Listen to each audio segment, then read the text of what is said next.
دوه سپي افسر افغان صاحب ماته د وخت پلیز سره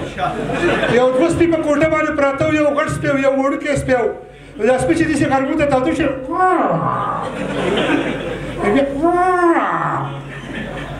دا وړوکی سپی په دې کې دربار جوړ شو لکه څوک راغله. نو دا غټ سپی دی وړوکی سپي ته وایي پاسه پاسه، او وړوکی ته وایي ولې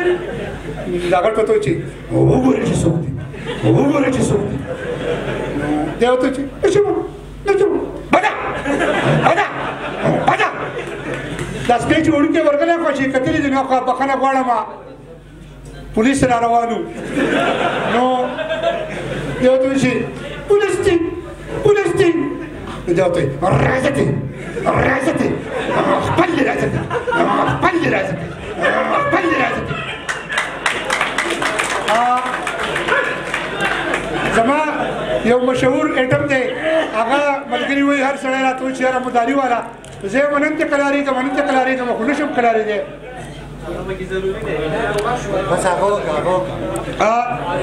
مداري کوم چې ما لیدلی دی هغه وایي چې یا الله خیر ور د خیر مالکه خیر ړکېږم ماشومه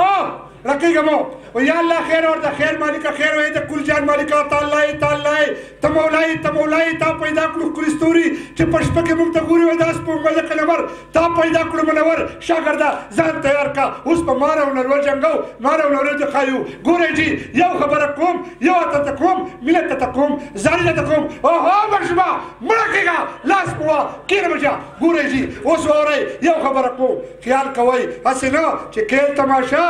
او مداري توب ته زو کم او جیب ته خندا دا وي دا جیب په خپل خیال ساتي جی یا الله خیر اور د خیر مالک خیر ګورئ جی تاسو ما ډیر خپې زلې زه حکیم زما پلار حکیم زما نکاح حکیم اوهو زما نکاح حکیم زما نسل تر نسل ټول حکیم حکیم حکیم حکیم او دا څه چې دلته پراته دي دا ټول زموږ د دې شکلونه د دې شکلې د غرونو مال دی که یقین مو نه وي بیا به د افسر افغان نه تپوس وکړئ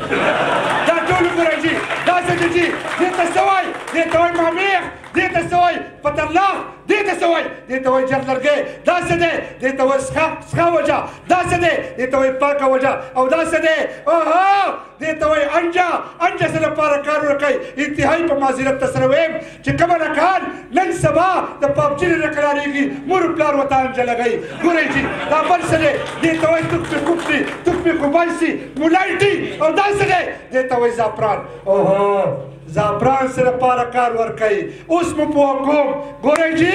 اوس مو پوه کوم زعفران سره لپاره کار ورکوي هغه شاعران حضرات چې ځان زیار کړي کتابونه ولیکي کتابونه دې څوک نه اخلي په بیه یې نه اخلي او بیا ناست دي هغه کتابونه ناست دي او لګیا یي چې چل کوي په زعفرانو باندې خلکو له د یارانې تعویضونه دي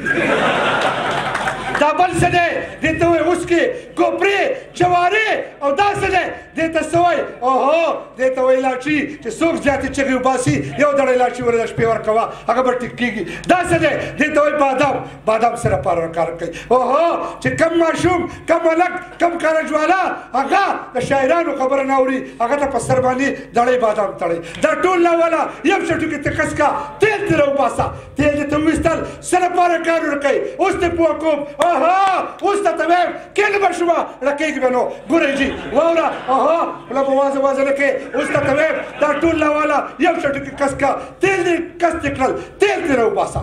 څه لپاره کار ورکوي اوهو زما غونته کې شونډۍ دي غټي د دې لپاره کار ورکوي دا ټول نه والا تیل دې راوباسه داسې تیل ته وباسه تیل ته وباسه په څه لپاره کار ورکوي که په خپلې دړي په سر یې ولګوه په لاس دې دړي په خپه یې ولګوه په خپلې دړي په خېټه یې ولګوه په خېټه دې دړي په ملا یې ولګوه په سخر دې دړي په خواښ یې ولګوه په میا دې دړي په نیکه یې ولګوه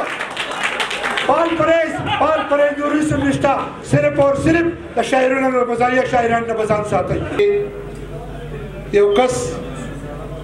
او پاتشیو نو جنت ته په قبر کې پروت نو چا ته دوا کړې وه جنت ته تللی و جي جنت ته تللی و نو بس میوې وې او باغونه وو بالښتونو ته ډډه والي وو میوه به راتله او خولې ته به یې راتله دا څه پکې نه و چې یو پیره داسې یو کړکۍ لګېدلې وه چې خواته وکتل نو خلک لګیا وو کرکټ یې کوو او فوټبال یې کوو او ګرډي چا نسوار یې ښودل او چا پکې بیډمنټن کوو او چا پکې داسې هغه ویلنټاین ډے مناوه ګلونه ملونه یو بل له ورکول ده تپوس کړی دا خو څه شی دی وایي دا دوزخ دی وایي یاره مهرباني وکړئ ما داسې دغه دوزخ ته لږ ګوډې بوځئ دواړه ډبونه شوي ده او کړکۍ ورته کولو شوي دی راځه دی چې څنګه هاخوا اوښتی وي سره د اوښتو چې څنګه د قدم ایښودی چې یو ودرسو زنځیرونه وو او پرکونه وو او خواته ماران وړی کوي دا څه کوې وروره وایي ولې تا نه چې دوزخ ته یې وبوځه وایي نه وختي پکې ګوره دلته کې خلک ګډېدله او میچ وو او کرلي خدای دې شته که هغه پکې هم ټیم و